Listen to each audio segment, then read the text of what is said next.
সম্মানিত শ্রদ্ধেয় মুসল্লিন ইকরাম, আসসালামু আলাইকুম রহমতুল্লাহি তাআলা ওয়া বারাকাতুহু। আল্লাহ পাক আযজা ওয়া জালের দরবারে পাকে শুকর আদায় করছি, যিনি আমাদেরকে আজকের জুমার নামাজে একাট্টা হওয়ার, ইজমা হওয়ার সুযোগ তৌফিক দিয়েছেন। আমরা মোহাব্বতে একবার বলি আলহামদুলিল্লাহ। রাসূল করিম সাল্লাল্লাহু তাআলা আলাইহি ওয়াসাল্লামের আগমনের কারণে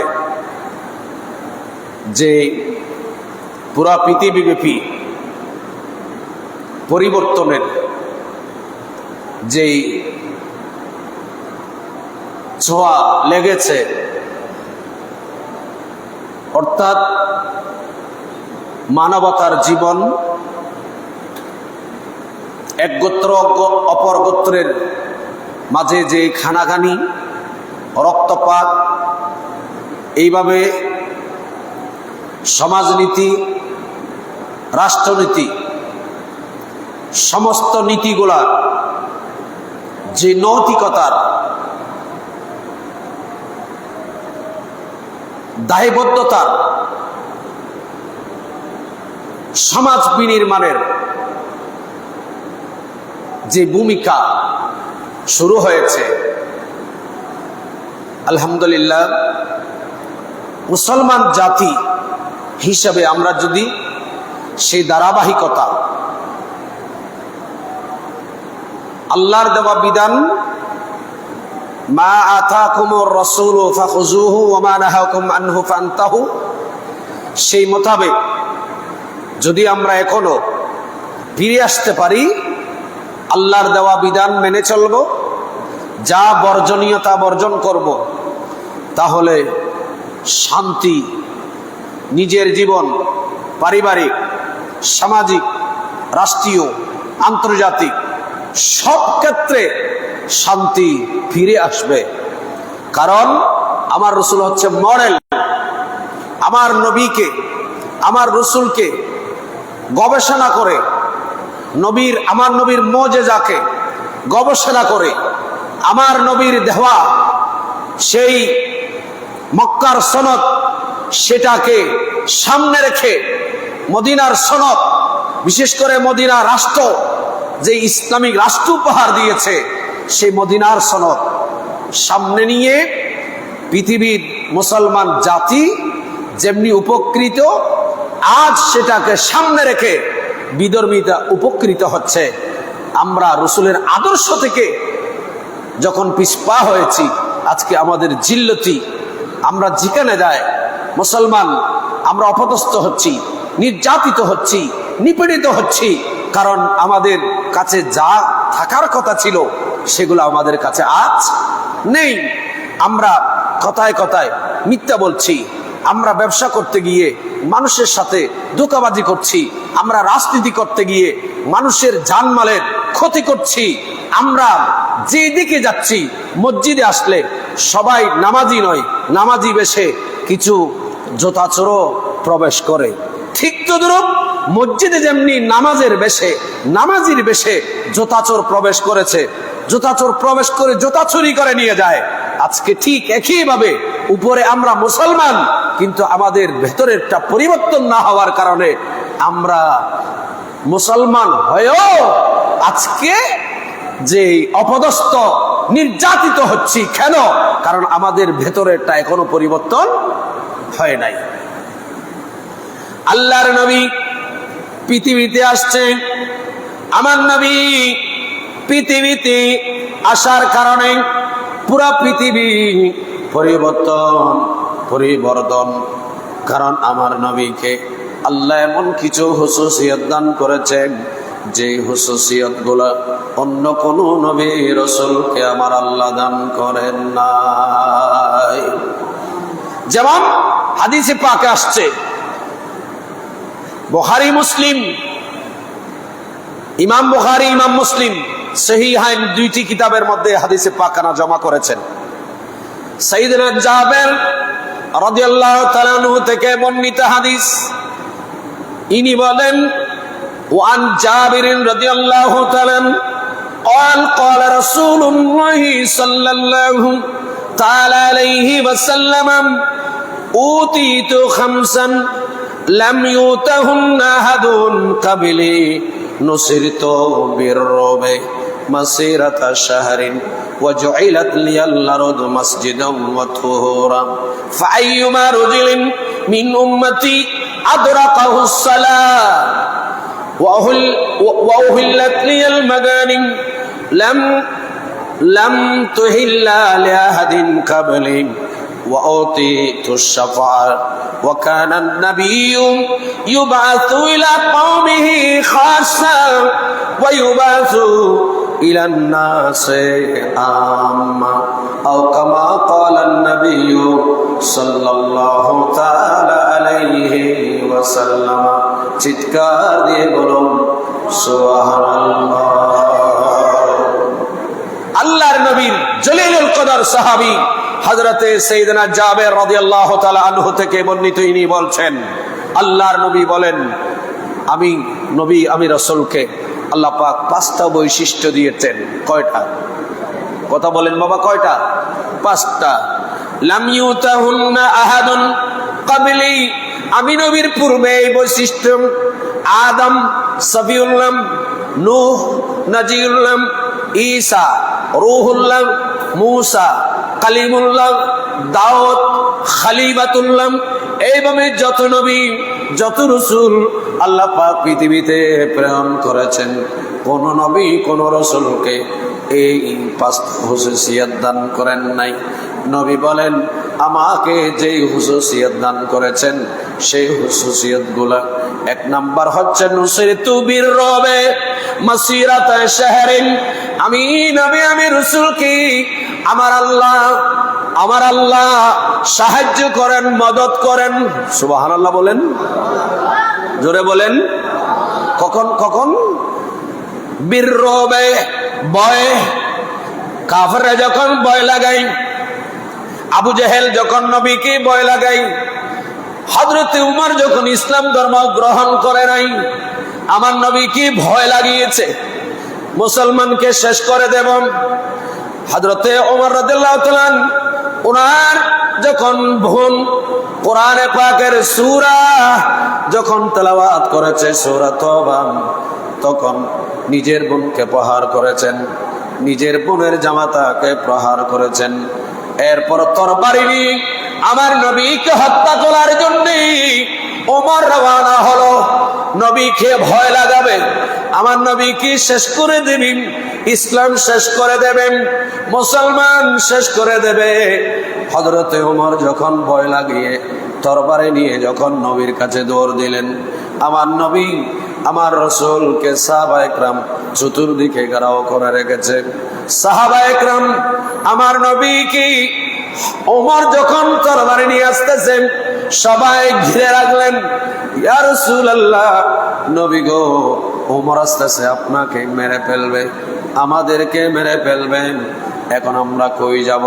আমার নবী বলেন, ও আমার সাহাবীরা, ও মাওলা আলী, ও হযরতে আবু বকর, তোমরা ভয় করবে না, ভয় করবে না। আমি নবীকে ওমর যে তরবারি দিয়ে আমাকে হত্যা করার জন্য আসতেছে, ওই তরবারি ফেলে দেখবা আমি নবীর কলমা পরে ওমর মুসলমান হয়ে যাবে।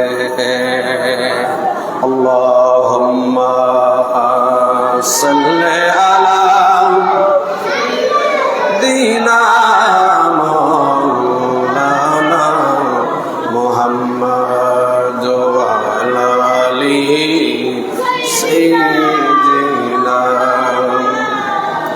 ত্রিভুবনে প্রিয় মোহাম্মদ এলো রে দুনিয়ায়,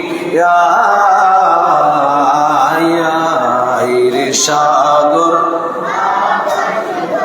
তস দেখবি যদিয়ায়, ত্রিভুবনের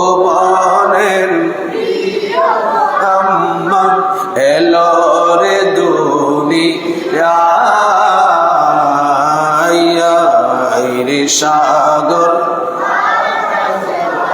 তস দেখবি যদি দেখ আমিনা মায়ের কোলে দোলে শিশু, কচি মুখে শাহাদাত বাণী সে শোনায় রে সাগর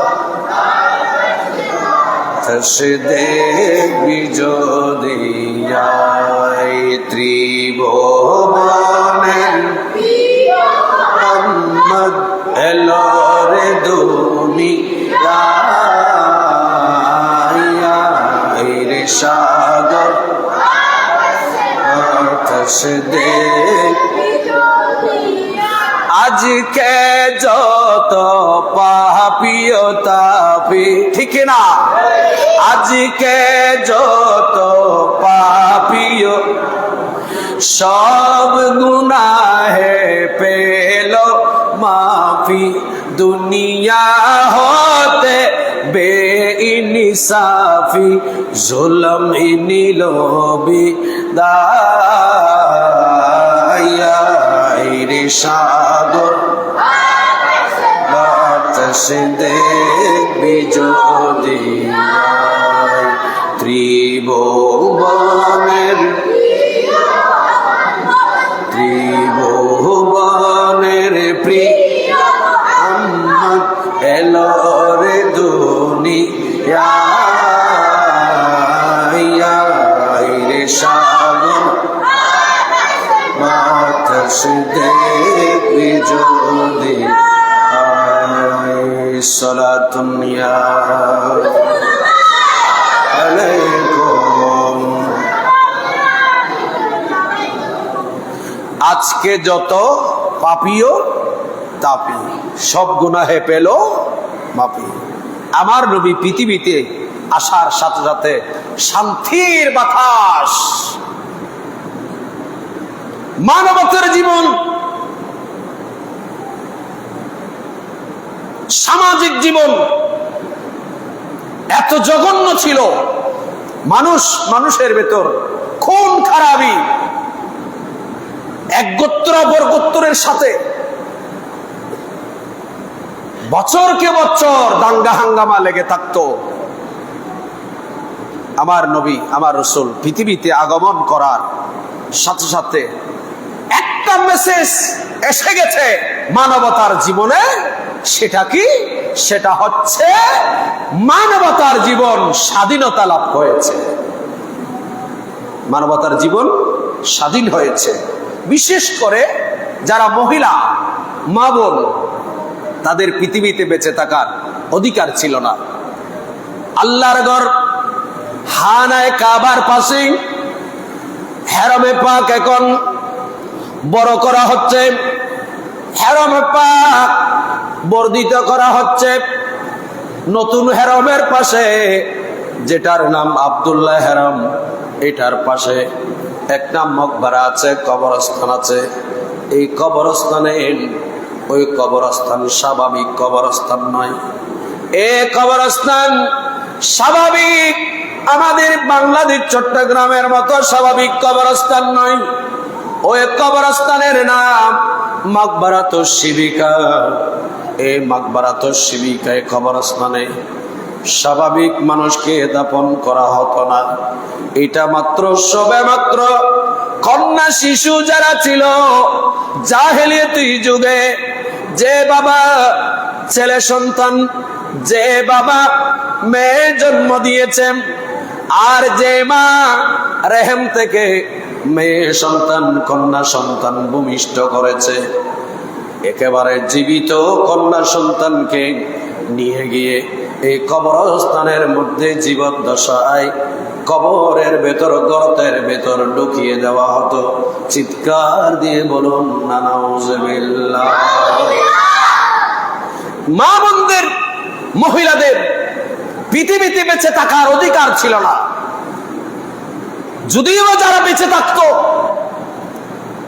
কিছু মহিলা তাদেরকে ভোগনীয় বস্তু বানানো হতো, ভোগ করত, এবং কি এদের মহিলাদেরকে এইভাবে হত্যা করা হতো জাহেলিয়ত যুগে, ঘোড়ার লেজের সাথে বেঁধে। কিসের সাথে? ঘোড়ার লেজের সাথে বেঁধে জীবিত মহিলাদেরকে ঘোড়া দৌড়ানোর মাধ্যমে হত্যা করা হতো নির্মম ভাবে। একটু বড় করে বলুন না নাউজুবিল্লাহ। সে জাহেলিয়ত, সেই ইতিহাস আপনারা পড়েছেন তারিখের কিতাবে যেটা আসছে। আজকে আমাদের পুরা বিশ্ব, যখন এই যুগ ছিল জাহেলি যুগ, সেই যুগ থেকে আল্লাহর রাসূল এসে কন্যা শিশু হত্যা করাকে বন্ধ করেছেন। মানুষের রক্তপাত আল্লাহর নবী এসে বন্ধ করেছেন। গোত্রে গোত্রে হানাহানি আল্লাহর নবী পৃথিবীতে এসে বন্ধ করেছেন। আর সেই হানাহানি এখন মুসলমান জাতি, আমরা এক দেশ অপর দেশের সাথে এখন দাঙ্গা হাঙ্গামা চলছে। এক দেশ অপর দেশকে, মুসলমান এক মুসলমান অপর মুসলমানকে আজকে যেইভাবে নির্মম ভাবে একজন অপরজনের প্রতি হিংসা, হাসদ, নির্যাতন, হত্যা, খুন, ধর্ষণ, এগুলায় আমাদেরকে এখন মনে হচ্ছে ওই জাহেলিয়তের যুগের দিকে আমরা আবারও পুনরায় ফিরে যাচ্ছি। একটু বলি না নাউজুবিল্লাহ। আমাদের আচরণে বলছে আমরা আবার জাহেলি যুগের দিকে ফিরে যাচ্ছি। না হয় ছেলে কিভাবে নিজের বাবাকে হত্যা করতে পারে, ছেলে কেমনে নিজের মাকে হত্যা করতে পারে, নিজের মা কেমনে যে ছেলেকে জন্ম দিয়েছে সেই ছেলেকে হত্যা করতে পারে। আল্লাহর নবী, এই জন্য আমার নবী হাদিসে পাকের মধ্যে বলেছেন মুসলমান কাকে বলে, মুসলমান কাকে বলে। আমার নবী বলেন আল মুসলিমু, আল্লাহ রাসূল মুসলমানের সংজ্ঞা দিচ্ছেন, মুসলমানের পরিচিতি দিচ্ছেন। মুসলমান কাকে বলে? আমি মুসলমান, দাড়ির নাম মুসলমান নয়, টুপি রাখার নাম মুসলমান নয়, পাগড়ি পরার নাম মুসলমানিত্ব নয়, জুব্বা পরার নাম মুসলমান নয়। এগুলা হচ্ছে মুসলমানের একটা আলা চরিত্র, ঠিক কিনা? এটা একটা উপরের লেবাস। মুসলমান কাকে বলে? আল্লাহর রাসূল এই পরিচয় দিয়েছেন ১৫০০ বছর আগে। সেই হিসাবে আমরা কয়জন এখন মুসলমানিত্বের ভেতর আছি এটা আল্লাহ এবং আল্লাহর রাসূল এই ভালো জানেন। আল মুসলিমু মান সালিমাল মুসলিমুনা মিন লিসানিহি ওয়া ইয়াদিহি। আল্লাহর নবী বলেন মুসলমান কাকে বলে? মুসলমান ওই ব্যক্তি যার হাত থেকে এবং জবান থেকে, কোত্থেকে? মান সালিমাল মুসলিমুনা মিন লিসানিহি ওয়া ইয়াদিহি, যার লিসান, জিহ্বা এবং হাত থেকে অপরজন নিরাপদ। আপনার আমার হাত থেকে, আপনার আমার জবানের আক্রমণ থেকে, হাতের আক্রমণ থেকে যদি কোন ভাই নিরাপদ থাকে তাহলে তাকে বলা হয়েছে, আমার নবী তাকে বলেছেন মুসলমান। জোরে বলুন। আমার হাত থেকে অন্যজন নিরাপত্তা পায় কিনা, আমার জবান থেকে অন্য ভাই নিরাপদ আছে কিনা। এখন আমরা উপরে মুসলমান দাবি করি, কিন্তু আমার হাত থেকে আমি অন্য ভাইকে নিরাপদ রাখছি না, খুন করতেছি, হত্যা করতেছি, মারতেছি, এই হাত দিয়ে জুলুম করতেছি, আবার জবান দিয়ে মিথ্যা মিথ্যা কথা একজন অপরজনের উপর আমরা মিথ্যা তহমত দিচ্ছি এবং মিথ্যা কথা বলে একজন অপরজনকে মামলা দিয়ে ফাঁসাইয়ে দিচ্ছি, ঠিক না? আমাদের কষ্ট হচ্ছে, দেখেন না? শুধু বাংলাদেশ নয়, পুরো বিশ্বে দেখেন। আমরা আমাদের মৌলিক বিষয় থাকা দরকার সেগুলোতে আমরা নাই, সেখানে আমরা নাই। আজকে যাদেরকে ইহুদি বলছি, কাফের বলছি, ওরা একজন অপরজনকে ঠকায় না, ওজনে কম দেয় না, মিথ্যা কথা বলে না, দুর্নীতি করে না। হা করলেও আমাদের মুসলমানের চাইতে তাদের সংখ্যায় কম।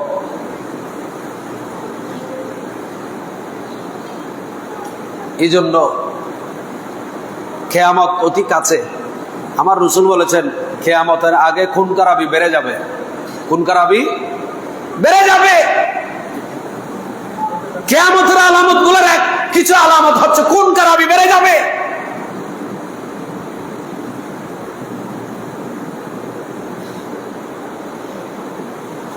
আমি আপনি শুধু দেখতেছি কাফেররা, ইসরায়েল জালেম কাফের খম্বক্ত ফিলিস্তিনের উপর আক্রমণ করতেছে। আমরা উপরে দেখতেছি ইহুদিরা করতেছে, কিন্তু এই আক্রমণ করার সুযোগটা আমাদের মুসলমানের অপর ভাইয়েরা করে দিয়েছে। বলেন না, ঠিক না? আপনারা 90 সালের 91 সালের যে যুদ্ধের কথা বলে গেছেন, জাতি তো আমরা তো সেগুলো মনে রাখি না। কুয়েতকে কেন্দ্র করে এই ইহুদিরা গাঁথি বানিয়েছে। সর্বপ্রথম আগে এই কুয়েতকে মারার জন্য, কুয়েতকে আক্রমণ ইরাক যখন করলো, সাদ্দাম হোসেন যখন করলো, কথায় কথায় যেটা হয়, মুসলমানদের মধ্যে বসে যদি সেটা মীমাংসা করা যেত তাহলে আজকে অবস্থা হতো না। আজকে একটা দেশ, মুসলমান দেশকে ইহুদি আক্রমণ করতেছে, একটা মুসলমান দেশের উপর বোমা ফেলতেছে, আর একটা মুসলমানের বিমানবন্দর ব্যবহার করে, ঠিক না? এটা আমরা ছাত্র ছিলাম তখন। কুয়েতকে, ইরাককে শেষ করার জন্য ইরানের বিমানবন্দর ব্যবহার করেছে কাফেররা। কথা বলেন ঠিক কিনা? ইতিহাস আছে। আফগানিস্তানকে ধ্বংস করার জন্য আশেপাশে মুসলমানরা সহযোগিতা করেছে কাফেরদেরকে, ইহুদিদেরকে। সৌদি আরবের জোট, সেই জোট সিরিয়াকে, আরবের কিছু দেশকে বোমা মারে মুসলমানদেরকে শেষ করে দিয়েছে। ইতিহাস সাক্ষী।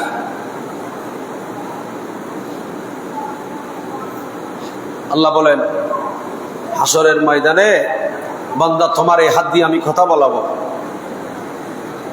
ওয়া তুকাল্লিমুনা আইদিহিম, আল্লাহ বলেন বান্দা এখন তোমাকে জবান দিয়েছি, জবানে কথা বলো। জবান দিয়ে তুমি কথা বলো।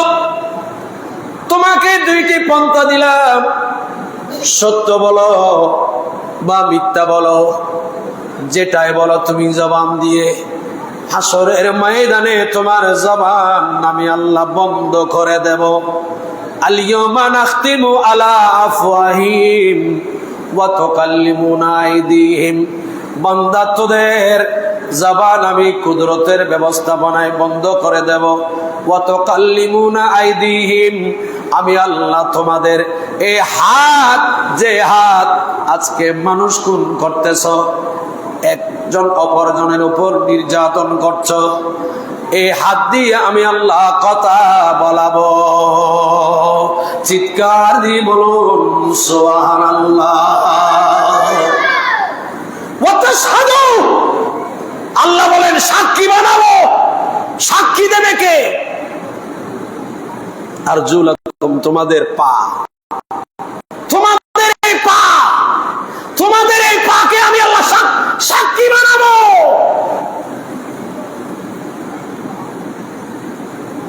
সূরা ইয়াসিন শরীফ আপনারা তো জানেন, সূরা ইয়াসিন শরীফ হাতে কি দেবে? হাত দিয়ে কথা বলাবেন। কি বলাবেন? আপনাদের একটু কষ্ট হইতেছে। হাত কি বলবে?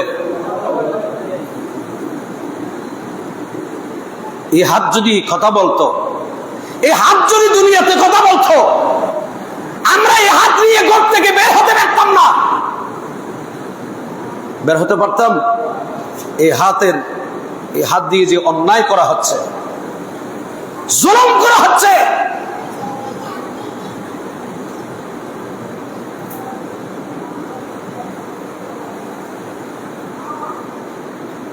আল্লাহ পাক আমাদেরকে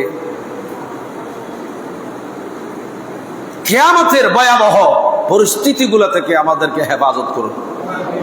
কিয়ামত তো হবে, আজ না হয় কাল কিয়ামত হবে, অস্তিত্ব বিলীন হয়ে যাবে, আসমান খসে পড়বে। ইযা যুলজিলাতিল আরদু জিলজালাহা, ভূমিকম্প হবে, প্রকম্পন হবে, মহাপ্রলয় হবে। ওয়া আখরাজাতিল আরদু আসকালাহা, জমিনের ভেতরে যা আছে সবগুলো উপরে উঠে যাবে। জমিন থাকবে না, আসমান থাকবে না। আসমান থারকারাজি ধ্বংস হয়ে যাবে, চিরে চিরে পড়বে।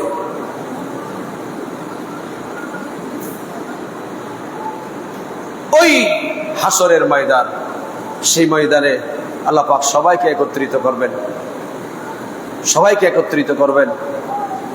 সব মানুষ একত্রিত হবে, সব হাসরের ময়দানে উঠবে। আল্লাহ পাক সেই ভয়াবহ হাসরের ময়দানে সর্বপ্রথম খবর থেকে, রওজায়ে আনোয়ার থেকে আমার রসুল, সবার আগে আমার রসুল রওজা পাক থেকে উঠবেন। আদম আলাইহিস সালাম খবর থেকে আগে উঠবে না, ঈসা আলাইহিস সালাম কবর থেকে আগে উঠবে না, নূহ আলাইহিস সালাম, দাউদ আলাইহিস সালাম, সুলাইমান আলাইহিস সালাম, ইব্রাহিম খলিলুল্লাহ, ইসমাইল জবিহুল্লাহ আলাইহিস সালাম, কোন নবী কোন রসুল কবর থেকে আগে উঠবে না। সর্বপ্রথম আমার নবী বলছেন, আমি রসুল কিয়ামতের ময়দানে সর্বপ্রথম আমি খবর থেকে আগে উঠব, আমার রসুল আগে উঠবেন। আল্লাহ পাক কাহারিয়াতের মধ্যে পুরা পৃথিবী যখন ধ্বংস করে দেবেন, আসা আইয়াবাতাকা রাব্বুকা মাকামাম মাহমুদা, আল্লাহ আমার নবীকে হাসরের ময়দানে একটা মাকামে মাহমুদ দান করবেন। কি দান করবেন? মাকামে মাহমুদ দান করবেন। এই মাকামে মাহমুদের মধ্যে আল্লাহর নবী ইমামুল আম্বিয়া, দুজাহানের বাদশা নবী, এই মাকামে মাহমুদের মধ্যে জলওয়া পুরুষ হবেন।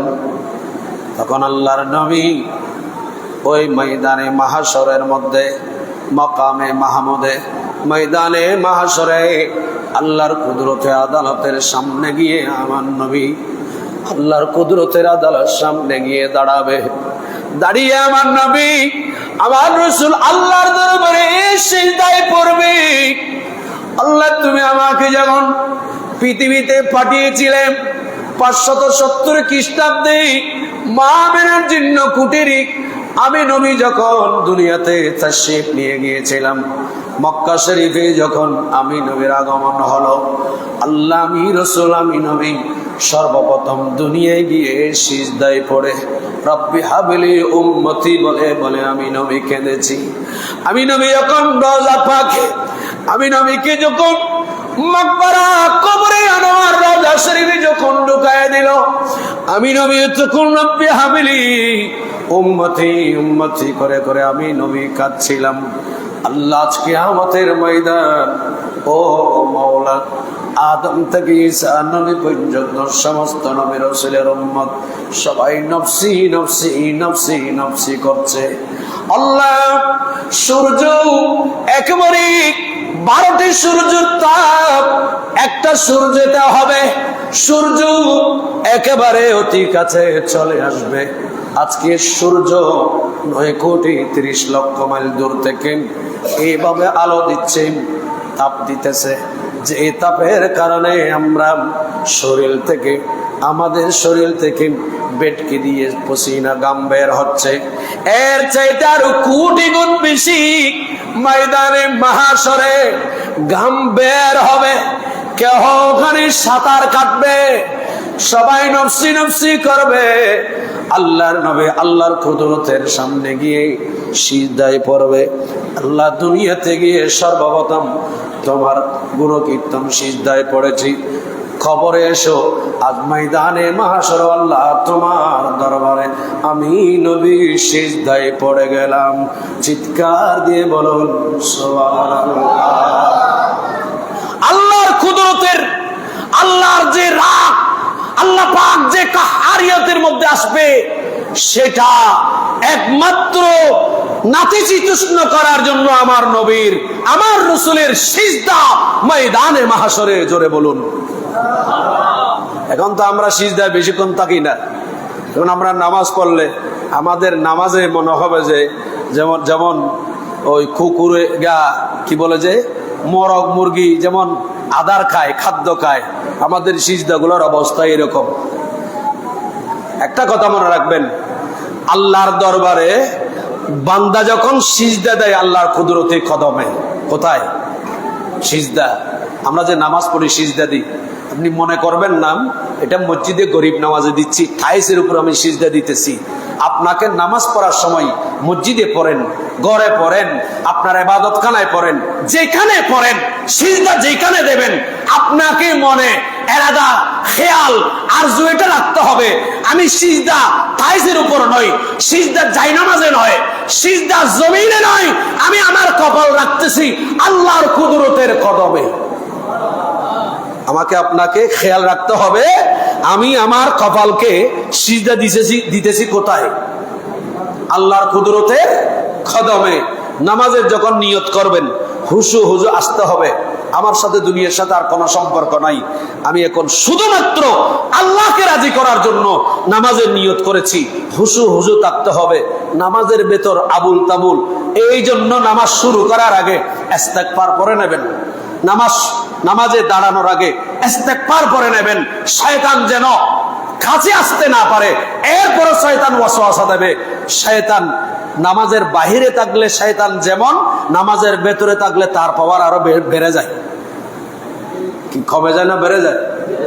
তো আপনি যখন সিজদা দেবেন খেয়াল করবেন আমি আল্লাহর কুদরতের কদমে সিজদা দিতেছি। আমরা যখন নামাজের ইমামতি হই, এই যে আপনারা একটা দায়িত্ব বেহাজাল ইমাম বলে আমার কাঁধের উপর উঠাইয়ে দেন, আপনাদের সবার দায়িত্ব কিন্তু আমার কাঁধের উপর। দুনিয়ার দায়িত্ব থাকলে মেম্বার, চেয়ারম্যান, কাউন্সিলর, আপনার যাই বলেন, এমপি, মন্ত্রী, মিনিস্টার, যাই বলেন, একটু হেরপেক হলে কিছুক্ষণ ফুলের মালা, আর কিছুক্ষণ পর বাকিটা বললাম না আর কি, যে দুনিয়াবি আর ওখরবি, সে দায়িত্ব আমাদের ইমামদের কাঁধের উপর।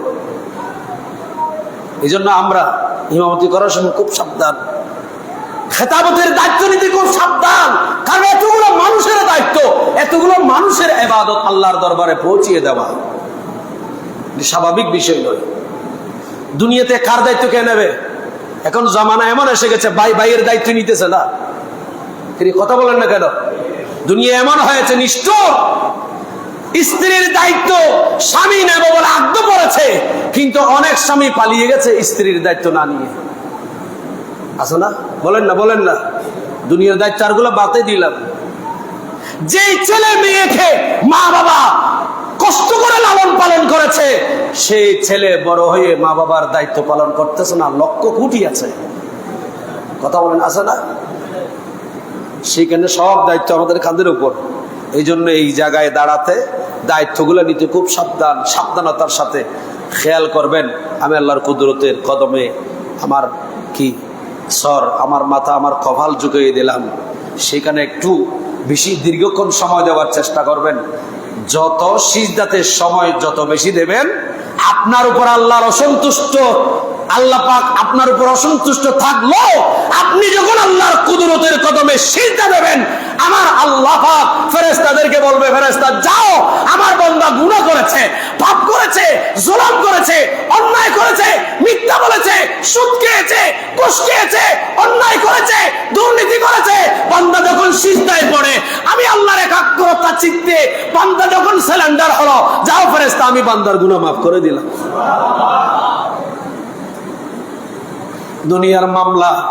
দুনিয়ার মামলা থেকে বাঁচার জন্য আমরা শরণাপন্ন হয়ে আদালতে অ্যাডভোকেটের কাছে যাই, বিচারকের কাছে যাই, দুনিয়াবি মামলা থেকে কি কথা বলেন না, বাঁচার জন্য, মামলা থেকে বাঁচার জন্য।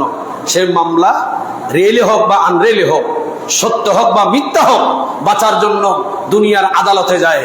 কিন্তু আমরা এত যে পাপী হয়ে গেছি, আল্লাহর দরবারে আমাদের সিলিন্ডার, এটা আমার মনে হয় নাই বললে চলে। এটা একটা ফ্যাশনের নামাজ পড়ার জন্য আমরা আসি মসজিদে। আজকাল তো এই নামাজগুলো এখন ফ্যাশন হয়ে গেছে।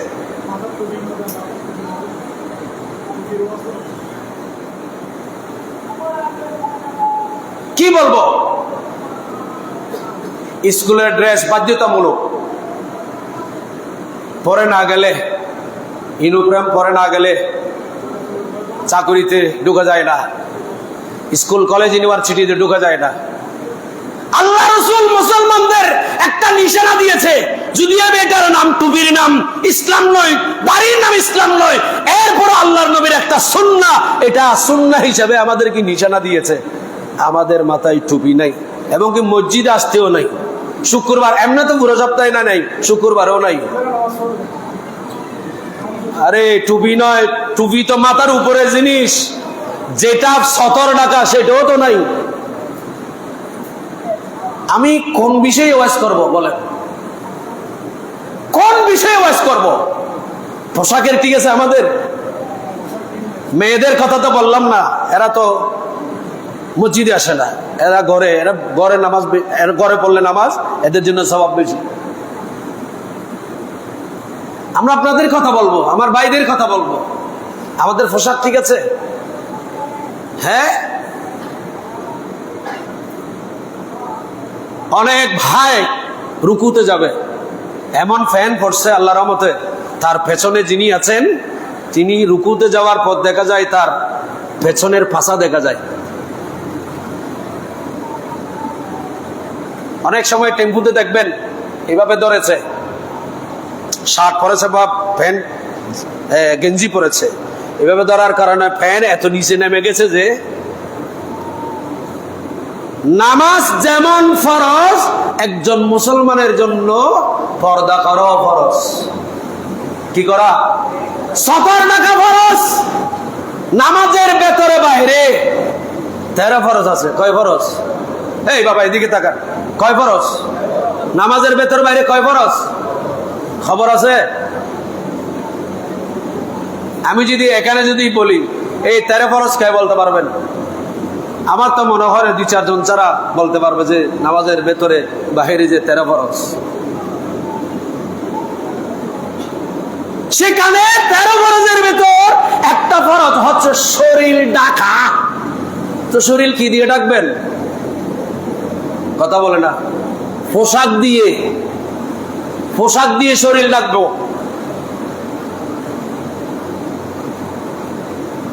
আল্লাহ হেফাজত করো, বড় করে বলেন না।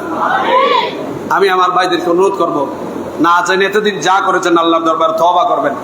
ফ্যান ছিলাবেন, ফ্যান পরবেন, ফ্যান যেন শক্ত করে বাঁধবেন, সেটা যেন পেছনে আপনার পাছা যেন দেখা না যায়। কারণ এটার কারণে হাসরের ময়দানে 3 শ্রেণীর মানুষের দিকে আমার আল্লাহ রহমতের নজর দিয়ে তাকাবে না ওই ভয়াবহ অবস্থায়। ওরা কারা? যারা নিজের ওই ঠাকনুর নিচে যারা এজারা লুঙ্গি পরবে বা আপনার এটা কি প্যান্ট পরবে। শরীয়তের মাসালা হচ্ছে, যদি আপনি নিচে পড়েছেন, মসজিদে এসে নামাজের জন্য বড় দিলেন এইভাবে, নট, সেটা মকরু। সেটা কি? বড় করে বললেন সেটা কি? সেটা হারাম, আল্লাহ রাসূল নিষেধ করেছে। এটাকে আল্লাহ রাসূল কেন করেছেন? ঠাকনুর উপরে যে পুরুষের পোশাক এটা কেন করেছেন? ফ্যান কেন করেছেন? এই যে টাকনুর উপর কেন করেছেন? সেটা তো হিকমত রয়েছে। কারণ আজকালের বিজ্ঞান আমরা এগুলা একটু স্টাডি করি না। পুরুষ যারা টাকনুর নিচে কাপড় পরে এদের পুরুষত্ব দিন দিন হ্রাস পায়। আমরা তো এগুলো রিচার্জ করি না। আল্লাহ পাক আমাদের সবাইকে বুঝার তৌফিক দান করুন। আমি যে আলোচনা আপনাদের খেদমতে রাখার কথা ছিল সেই দিকে যেতে পারলাম না। আল্লাহ পাক আমাদেরকে এই সমাজের যে দায়বদ্ধতা, রাষ্ট্রীয় যে দায়বদ্ধতা, যে দায়িত্ব আছে, সেই দায়িত্বগুলো যথাযথভাবে পালন করার তৌফিক দান করুন। যে যেখানে আছেন, যে অবস্থায় আছেন,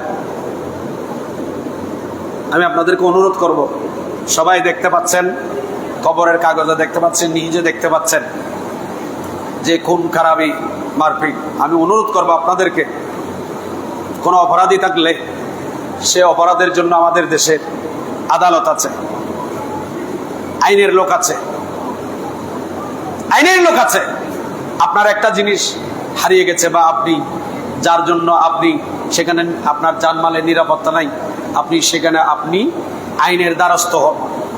অথবা এলাকা যারা গণ্যমান্য মানুষ আছে তাদেরকে বলুন, আল্লাহর ওয়াস্তে মারপিট এগুলো আমাদের মুসলমানের কাম্য নয়। আল্লাহর ওয়াস্তে এই নোংরা পরিবেশ থেকে আল্লাহ পাক আমাদেরকে হেফাজত করুন। যে ছাত্র ভাইরা আছেন, আমার ভাইরা যারা আছেন, আপনারা আমরা লেখাপড়া করতেছি যে আমাদের ভেতরে যেন মনুষ্যত্ব আসে, পশুত্ব যেন আমাদের ভেতরে না থাকে। তা আমরা লেখাপড়া করে যদি আমাদের ভেতরে যদি পশুত্বর আচরণ হয়, তাহলে আমাদের লেখাপড়া আর আমাদের ফায়দা কি দেবে? কি ফায়দা দেবে? আমরা আগে পড়েছিলাম ওই যে কুকুরের গল্প। কুকুর একজন পথিকের পায়ের মধ্যে কি দিয়েছে বলেন না? আপনারা তো জানেন, আপনারা আমার চাইতে অনেক অভিজ্ঞ। মাশাআল্লাহ, কুকুর পায়ে কামড় দিয়েছে, তাই বলে কি আপনি কুকুরকে কামড় দেবেন? প্লিজ একটু সংযত হন, একটু সংযত হন, মানবতা দেখান, উদারতা দেখান।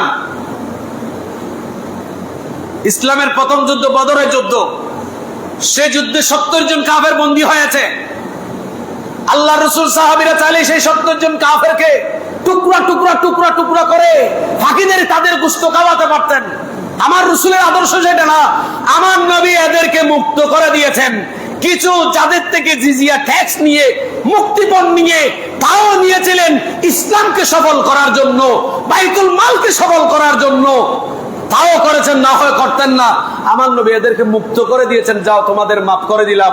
আমার নবীর এই আদর্শ দেখে কাফেররা মুসলমান হয়ে, আল্লাহর রাসূলের কলমা পড়ে মুসলমান হয়ে দ্বীন, ধর্ম, তাওহীদ, রিসালাতের জায়গায় আবদ্ধ হয়েছে, একট্টা হয়েছেন। তো রাসূলের শিক্ষা তো সেটা বাবা। ওয়া আখিরি দাওয়ানা আলহামদুলিল্লাহি রাব্বিল আলামিন। ওয়া আখিরি দাওয়ানা।